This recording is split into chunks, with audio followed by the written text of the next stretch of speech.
안녕하세요. 삼성서울병원 비뇨기학과 송환입니다. 이번 시간에는 전립선 환우의 환자분들을 위해서 전립선암의 진단 및 국소전립선암의 치료에 대해서 말씀드리도록 하겠습니다. 먼저 전립선에 대해서 말씀드리도록 하겠습니다. 남자의 전립선은 방광 아래 밤알 크기의 부성선이고 그 역할은 정액의 일부를 만들고 정액의 운동을 돕고 영양분을 공급합니다. 또한 정자를 감염으로부터 보호하는 역할을 하고 있습니다. 이러한 전립선에서 발생하는 전립선암에 대해서 알아보도록 하겠습니다. 전립선암이란 전립선의 세포가 무한정 분열하고 비정상적으로 자라나는 악성 종양을 얘기합니다.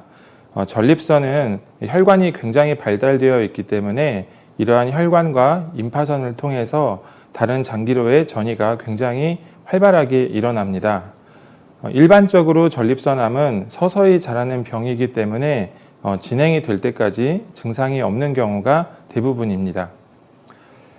전립선암의 발생 빈도에 대해서 알아보도록 하겠습니다.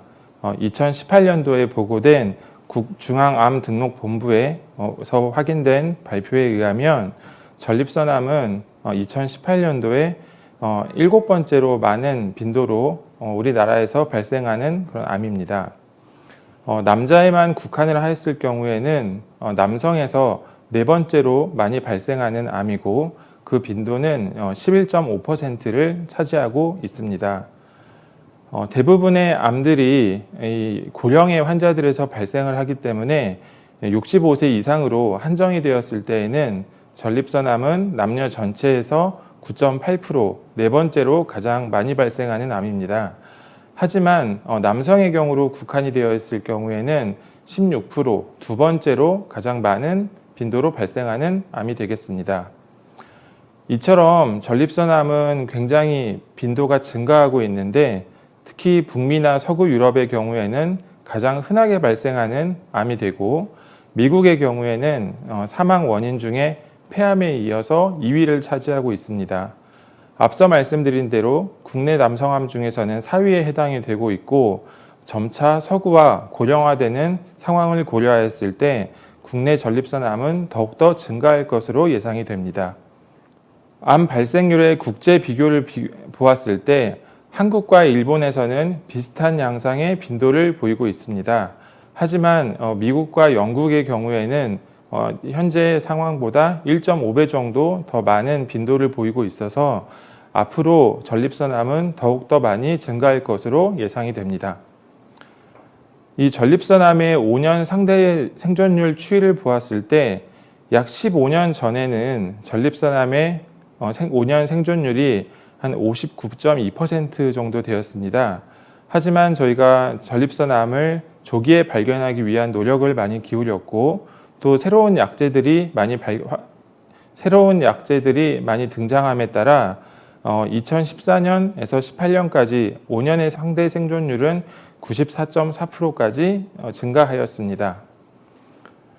최근 15년을 비교해 보았을 때에도 전립선암의 생존율은 81%에서 94.4%까지 13.4%가 증가를 하였고 이렇게 높은 상대 생존율을 보이고 있는 곳에서 이 구간에서도 굉장히 많은 비율로 생존율이 증가했음을 알 수 있습니다.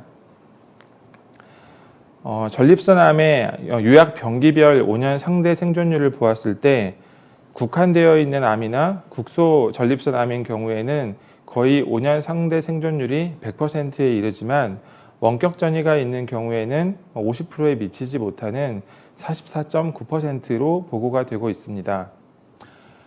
이렇게 전립선암은 굉장히 빠르게 증가하고 있는데 이렇게 전립선암의 발생 원인을 보았을 때에는 크게 4가지로 구분을 할 수 있을 것 같습니다. 우선 유전적인 요인입니다.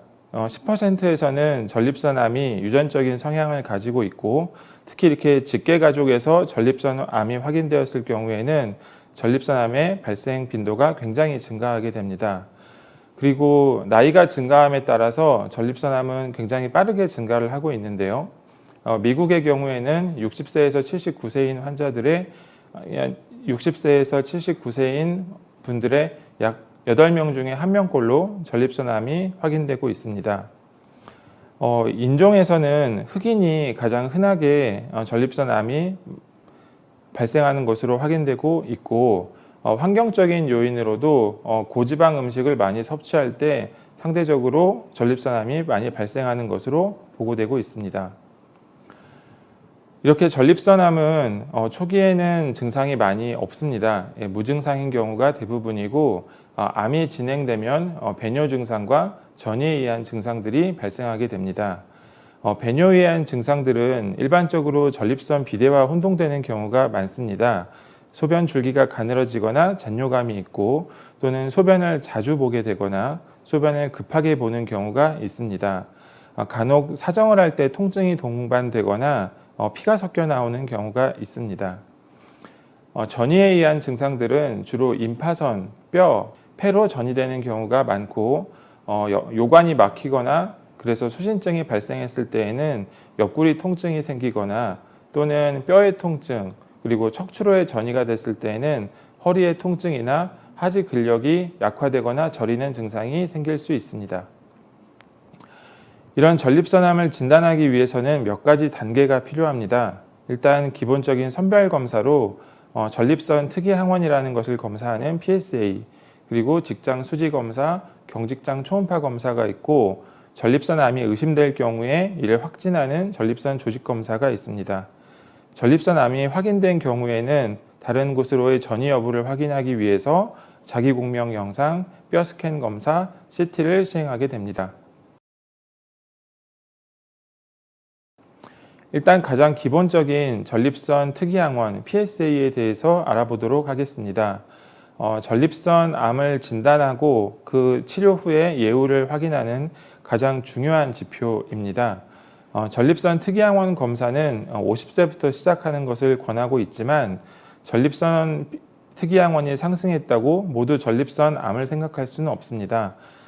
전립선 비대가 있거나 전립선 염이 있는 경우에도 상승할 수가 있기 때문에 이를 위해서는 추가적인 검사가 필요합니다. PSA의 커트라인은 다양하게 정해져 있는데, 본원에서는 2.5에서 4 사이에, 그리고 4에서 10 사이에 있는 환자들을 대상으로 했을 때 전립선 암의 진단 빈도가 유사하게 확인되었기 때문에 이를 바탕으로 해서 전립선 특이항원 2.5 이상인 경우 전립선 조직 검사의 대상을 생각하고 있습니다. 직장 수지 검사는 항문에 손가락을 넣어서 전립선을 만져보는 검사입니다. 전립선은 이 직장을 통해서 만져보았을 때 바로 확인이 될 수 있기 때문에 손가락을 넣으면 전립선을 확인할 수 있고, 전립선 암이 있는 경우에는 딱딱한 결절이 만져지는 경우가 있습니다. 이렇게 딱딱한 결절이 만져지는 경우에 전립선 암이 진단된 확률은 21에서 53%까지 확인이 되고 있고, 하지만 전립선 결핵이 있다거나 결석, 그리고 국소 전립선염이 있는 경우에도 이런 결절이 만져질 수 있기 때문에 이를 감별하기 위한 노력이 필요합니다. 그리고 전립선의 크기를 측정하거나 그리고 전립선에서 이상 소견이 있는지를 확인하기 위해서 경직장 초음파 검사를 하게 되는데요. 이를 통해서 전립선의 용적, 해부학적 구조, 그리고 경계들을 확인하게 됩니다. 사진에서 보이는 것처럼 이 전립선에 국소적으로 이렇게 반향이 적은 검게 보이는 부분이 있을 때에는 전립선 암이 의심되는 경우가 있고, 하지만 전립선 염이 있거나 전립선의 위축이 있거나 전립선에 경색이 있는 경우에도 이러한 모습을 보일 수 있기 때문에 감별이 필요합니다. 이렇게 몇 가지 검사들을 통해서 직장 수지 검사에서 이상이 있는 경우, 또는 전립선 특이항원 수치가 올라가는 경우, 또 초음파에서 전립선 암이 의심되는 경우에는 실제로 이를 확인하기 위한 검사가 필요하고, 초음파를 이용해서 12군데 정도 전립선 조직 검사를 시행하게 됩니다. 전립선 조직 검사를 시행하게 되면 실제로 전립선 암이 진단되었을 때 이 전립선 암의 이 분화도에 따라서 글리슨 점수라는 것을 매기게 됩니다. 이게 가장 분화가 잘 되어 있는 것은 1점, 그리고 분화가 가장 좋지 않은 것은 5점으로 저희가 점수를 매기게 되고 일반적으로 6점에서부터 10점까지 이렇게 나누게 됩니다. 그래서 6점 이하인 경우는 분화가 잘 되어 있는 그레이드 1으로 저희가 정의를 하고 있고 9점에서 10점이 되었을 때에는 그레이드 5로 정의를 하고 있습니다. 전립선 조직검사는 몇 가지 방법이 있긴 하지만 가장 일반적으로 경직장 전립선 조직검사를 할 경우에는 일시적인 통증과 그리고 혈뇨, 혈변 등의 합병증이 생길 수 있습니다. 또 정액에서 피가 나오는 경우도 있고 직장에서 출혈이 생길 수 있습니다. 대부분 이런 출혈과 통증들은 시간이 지나면서 해결이 되는데 가장 심각한 합병증은 폐혈증으로 약 2% 정도 발생하고 이럴 경우에는 반드시 입원해서 항생제 치료가 필요합니다. 본원에서는 2014년도에 10,000명 이상을 대상으로 저희가 전립선 조직검사 후 합병증을 조사하였고 그때 급성 전립선염의 확률은 0.9% 정도로 보고를 하였습니다. 전립선 조직검사는 12군데 이상 조직검사를 하기 때문에 굉장히 통증을 많이 유발할 수가 있습니다. 그래서 국소적으로 마취를 할 경우에는 평균 4.5점의 통증 점수를 보고하였지만 이 수면 마취를 할 경우에는 거의 통증 없이 조직검사를 할 수 있는 그런 장점이 있어서 저희도 이런 검사를 진행하고 있습니다. 전립선에서는 12군데 이상 조직검사를 하지만 전립선 조직검사가 모두 전립선 암을 다 진단할 수는 없습니다. 그래서 조직검사의 진단율을 높이기 위해서 다양한 조직검사 방법이 이루어지고 있고 최근에는 이 조직검사 전 MRI를 시행할 수 있기 때문에 이런 MRI를 이용해서 조직검사를 시행하는 경우도 있습니다. 또한 반복적으로 조직검사를 했음에도 불구하고 전립선암이 강력하게 의심되는 경우나 이런 영상검사를 이용했을 때 전립선암이 의심되는 부분이 보이지 않더라도 굉장히 전립선암이 의심된다고 하면 이런 경회음부 지도 생검을 이용해서 가장 정밀한 조직검사를 시행하고 있습니다. 이 조직검사 전 MRI를 시행했을 경우에는 이게 멀티 파라메트릭 MRI를 시행하게 되는데 이런 경우에는 이 MRI의 결과를 1점부터 5점까지 점수를 매기게 됩니다. 1점이나 2점인 경우에는 전립선 비대에 의한 노듈의 가능성이 많기 때문에 일반적으로 조직검사를 권장하지 않지만 이 3점짜리 이상인 경우에는 저희가 이런 타겟 조직검사 또는 시스테믹 조직검사를 시행하게 됩니다. MRI는 조직검사를 할 수 있는 그런 방법에 도움이 될 뿐만이 아니라 전립선 크기를 측정하고 또는 임상적으로 수술하기 전에 암이 어디까지 침범이 되어 있는지를 확인할 수 있고 또는 골반과 복부 림프절 전이 여부도 확인을 할 수 있습니다. 하지만 이렇게 통 속에 들어가서 검사를 시행해야 되기 때문에 폐쇄공포증이 있는 경우를 제외하고는 안전하게 시행할 수 있는 검사입니다.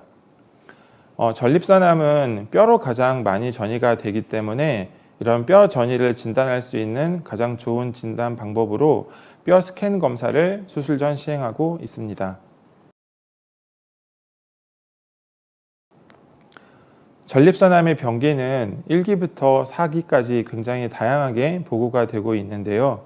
1기인 경우는 아주 전립선 비대증 수술을 할 때 우연히 발견되는 경우 또는 전립선 특이항원만이 높아져서 조직검사를 시행했을 때 확인되는 경우를 1기로 정의를 하고 있고 또는 암이 직장 수지검사에서 만져지지만 전립선 안에 국한되어 있는 경우는 2기, 전립선 바깥으로 약간 침범이 돼서 전립선 피막을 벗어나 있거나 정낭까지 침범되어 있을 경우는 3기, 그 이상 벗어나서 주위 조직까지 침범되어 있을 경우를 4기로 정의하고 있습니다.